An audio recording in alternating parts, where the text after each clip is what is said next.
Technical skill development में आप सभी मित्रों का स्वागत है। चलिए आज हम सीखते हैं बार चार्ट, किसी प्रोजेक्ट का बार चार्ट कैसे बनाएं। ये एक हमारा बार चार्ट बना हुआ है, आपके जो डिस्प्ले पे दिख रहा है। और ये बार चार्ट मैंने जब भी इंजीनियरिंग करता था उस पीरियड में हमने एक प्रोजेक्ट्स का बार चार्ट बनाया था। मैं उसी पे आप लोगों को एक्सप्लेन करना चाहता हूँ। हम बार चार्ट बनाने के लिए पहले हमें एक्सेल सीट की ज़रूरत होती है और एक्सेल सीट के ऊपर हम इस तरीके से बार चार्ट को आइडेंटिफाई करते हैं। और बार चार्ट का मीनिंग ये होता है कि अगर हम किसी प्रोजेक्ट पे काम करते हैं तो उस प्रोजेक्ट के अंदर बहुत सारी हमारे स्कोप में वर्क होते हैं और उस वर्क को कंप्लीशन किस टाइम पे, किस ईयर में, किस मंथ में, आप जैसे देखते होंगे मैं यहाँ पे इंडिकेट कर रहा हूँ किस ईयर में, किस मंथ में और उस मंथ के किस वीक में हमको किस एरिया में कौन कौन सा काम करना है और स्टार्ट कब करना है और एंड कब करना है।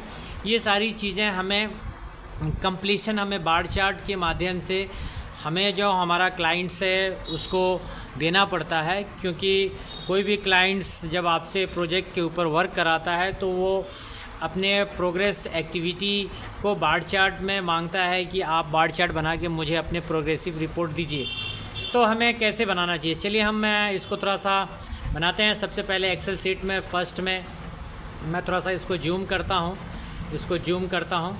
आप सबसे फर्स्ट में आप एक लाइन बना लीजिए। जो डिपार्टमेंट्स है, मेरा फायर फाइटिंग कॉन्ट्रैक्टर, पहले जो कंपनी जिसका काम करती है, जिस आइटम्स का काम करती है उसका आप यहाँ पे नाम्स डाल दीजिए। फायर फाइटिंग कॉन्ट्रैक्टर्स का नाम होगा, जैसे हमने प्रीवियस हमारी कंपनी थी एडवांटेज प्रोजेक्ट लिमिटेड्स, हमने यहाँ पे वो नाम डाला है, आप देखें यहाँ पे डाल दिया है। उसके बाद नीचे डालिए क्लाइंट्स लिखिए और क्लाइंट्स आपका कौन सा है, यानी क्लाइंट्स मतलब कौन से साइड है।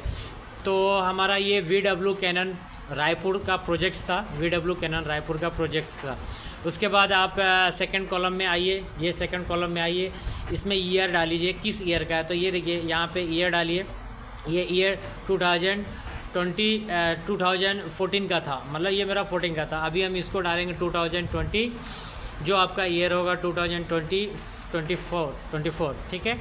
उसके बाद आप ऊपर यहाँ पे एक बार चार्ट लिख दीजिए नेम्स। उसके बाद आप यहाँ पे दूसरा कॉलम में ये ईयर हो गया और ईयर्स के अंदर नीचे आप कौन सा मंथ होगा। उसके बाद जो मंथ होगा, मान लीजिए नवंबर दिसंबर, हमने 2 महीने का बना रहे हैं बार चार्ट, नवंबर दिसंबर, और भी ऐसे कॉलम यहाँ ऐड हो जाएंगे आप अगर जितने मंथ का बनाएंगे, ठीक है। तो हमने यहाँ पे नवंबर मंथ का बनाया हुआ है। उसके बाद आप इस साइड में आइए, इस साइड में तो यहाँ ऊपर एक अपडेट डेट होगा, यानी किस डेट को आप इसको अपडेट कर रहे हैं, ठीक है। इस बार चार्ट को क्लाइंट्स को आप किस डेट को अपडेट कर रहे हैं, तो यहाँ पे आपका जो डेट हो जाएगा यहाँ पे डेट लिख दीजिएगा। चलिए हमारा ये पुराना डेट था, मैं कोई भी डेट डाल देता हूँ, 10/07, मान लीजिए, मैं एक एग्जांपल के लिए बता रहा हूँ, 2024 ये डेट डाल दिया। यानी इस डेट को अपडेट करके मैं क्लाइंट्स को बार चार्ट सबमिट कर रहा हूँ, ठीक है। उसके बाद आप यहाँ बैक साइड में यहाँ आइए, फिर यहाँ लिख दीजिए बार चार्ट कम DPR, यानी ये हमारा ये बार चार्ट है और प्लस कम यानी विथ DPR यानी डेली प्रोग्रेस रिपोर्ट। इसी बार चार्ट के माध्यम से हम डेली प्रोग्रेस रिपोर्ट भी अपडेट करते हैं, क्लाइंट्स को कर रहे हैं इसी बार चार्ट के माध्यम से, ठीक है। ये ऊपर हेडिंग आप लिख दीजिए इस तरीके से। उसके बाद से ये वीक, नीचे वीक दीजिए। वीक देने के बाद first week, second week, third week, fourth week, यानी एक मंथ में 4 वीक होता है, चारों वीक का आप कॉलम यहाँ पे एक एक वीक डाल दीजिए, ठीक है। उसके बाद से नीचे आइए, आप यहाँ पे नीचे आइए, उसके बाद से नीचे आइए, फिर यहाँ पे आप पुटअप कीजिए एक्टिविटी, यानी कौन सी एक्टिविटी है, ठीक है। एक्टिविटी यानी इसके अंदर आपकी सारी एक्टिविटी को लिखी जाएगी। देखिए मैं यहाँ पे बहुत सारी एक्टिविटी है, इसमें बहुत सारी एक्टिविटी है। एक्टिविटी कौन सा है इसमें, एक्टिविटी, ठीक है। आप यहाँ पे एक्टिविटी को नोट कर दीजिए, ठीक है। उसके बाद अब एक्टिविटी में देखिए डिस्क्रिप्शन ऑफ वर्क, यानी कौन सा आपका वर्क है, डिस्क्रिप्शन ऑफ वर्क यहाँ पे लिखिए, टाइप कर दीजिए। उसके बाद नंबर्स, उसके बाद से ए बनाइए, ए डालिए। इसमें मतलब एरिया क्या होगा, कौन सा एरिया है, तो बेसमेंट एरिया है, ठीक है। यहाँ पे मैंने बेसमेंट एरिया डाला है। कौन सा बेसमेंट एरिया में कौन सा सिस्टम है, तो स्प्रिंकलर सिस्टम डाल लीजिए। उसके बाद है particularly area, pipe joints and inspection और स्प्रिंकलर सिस्टम हेड टेस्टिंग। यानी ये बेसमेंट एरिया में इतनी एक्टिविटी हमारी चल रही है बेसमेंट एरिया में, ठीक है। उसके बाद दूसरा एरिया ले लीजिए staircase area, lift side. दूसरा एरिया है मेरा स्टेयर केस एरिया। इसके अंदर, इस एरिया के अंदर कौन कौन सी एक्टिविटी आप करने जा रहे हैं, तो आपने यहाँ पे head end wall fitting fixing, hose reel fixing, hose box fixing, यानी जो आपकी एक्टिविटी होगी, जो ये मैं फायर फाइटिंग सिस्टम का बार चार्ट बना के बता रहा हूँ, जो फायर फाइटिंग प्रोजेक्ट्स जो करते हैं उसके आधार पे मैं इसको बना के बता रहा हूँ। तो ऐसी आप जो भी एक्टिविटी जिस एरिया में करते हैं, जिस एरिया में जो भी एक्टिविटी करते हैं, उस एक्टिविटी को आप यहाँ पे टाइप कीजिए, ठीक है। ये आपका एक्टिविटी, ये देखिए पूरा कम्प्लीटली एक्टिविटी है, ये पूरे मेरे प्रोजेक्ट्स का ये एक्टिविटी है, ठीक है। आप यहाँ पे पूरा एक्टिविटी के अंदर एरिया वाइज आप मेंशन करेंगे, ठीक है। पूरा नंबर वाइज यहाँ पे आप नंबर डाल के, ठीक है। अब आते हैं हम फिर यहाँ पे मंथ पे। आप मान लीजिए आपको मैं एक लोकेशन पे आपको बताना चाहता हूँ, जहाँ मान लीजिए स्टेयर केस एरिया में, लेफ़्ट साइड एरिया में मेरा हेड एंड वॉल फिक्सिंग का है। तो मुझे ये हेड एंड वॉल फिक्सिंग किस वीक में करना है। अगर इसको फर्स्ट वीक में करना है तो हमने फर्स्ट वीक में इसको हाईलाइट किया हुआ है, ठीक है। हम इसको फर्स्ट वीक में करेंगे, ठीक है।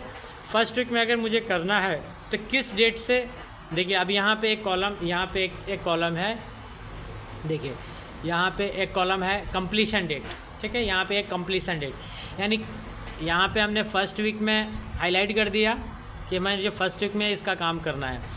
उसके बाद किस डेट को स्टार्ट करना है, तो कंप्लीशन ऑफ डेट में आप यहाँ 2 कॉलम बनाएंगे, एक स्टार्ट का एक एंड का, यानी काम आप कब स्टार्ट कर रहे हैं और किस डेट को एंड कर रहे हैं, ठीक है।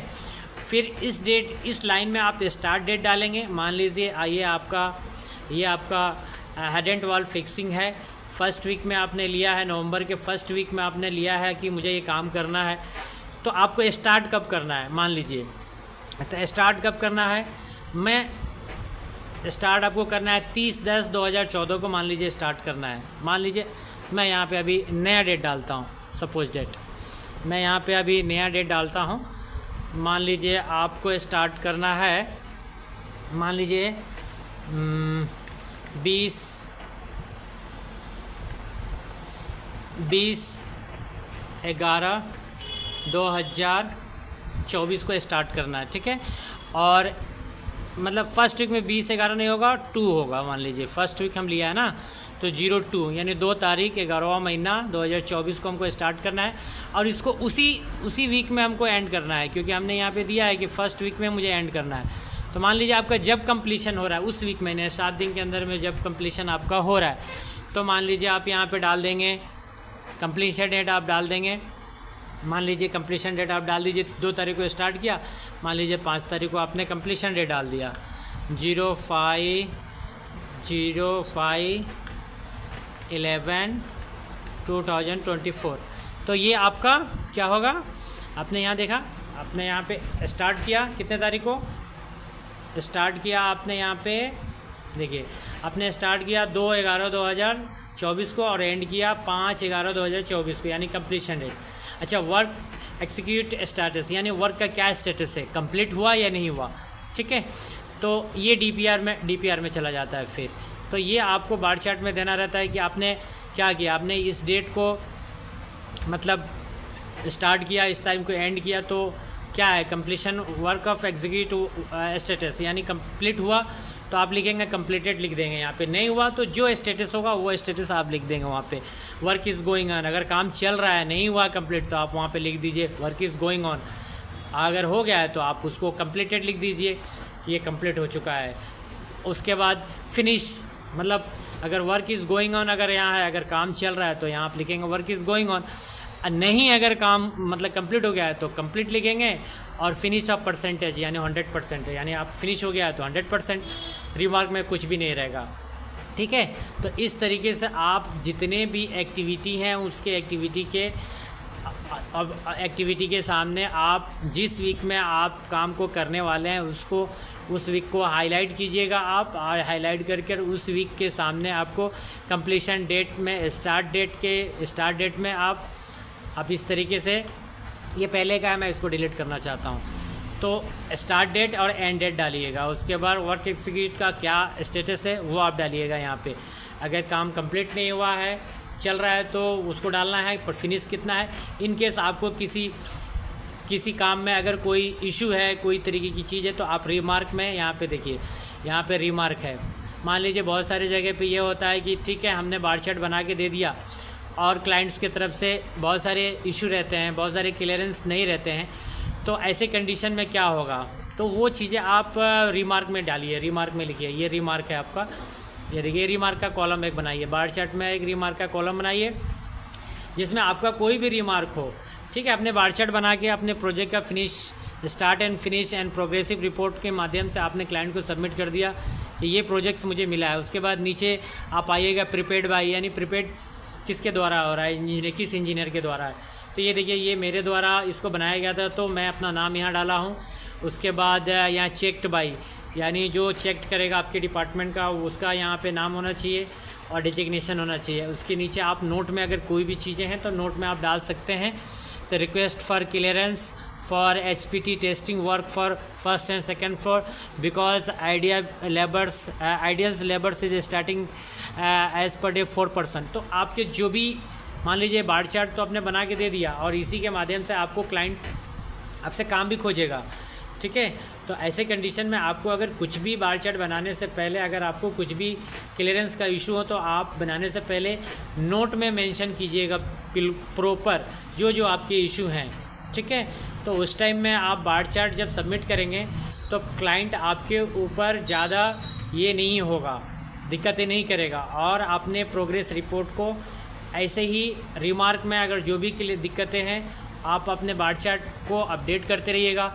मान लीजिए ये आपने 2 महीने का बार चार्ट अपडेट किया, नवंबर या दिसंबर का, इसके बाद फिर पुनः आपको अपडेट करना है। तो इस तरीके से आप इसमें कॉलम, जैसे देखिए इधर नवंबर का है, ये दिसंबर का है।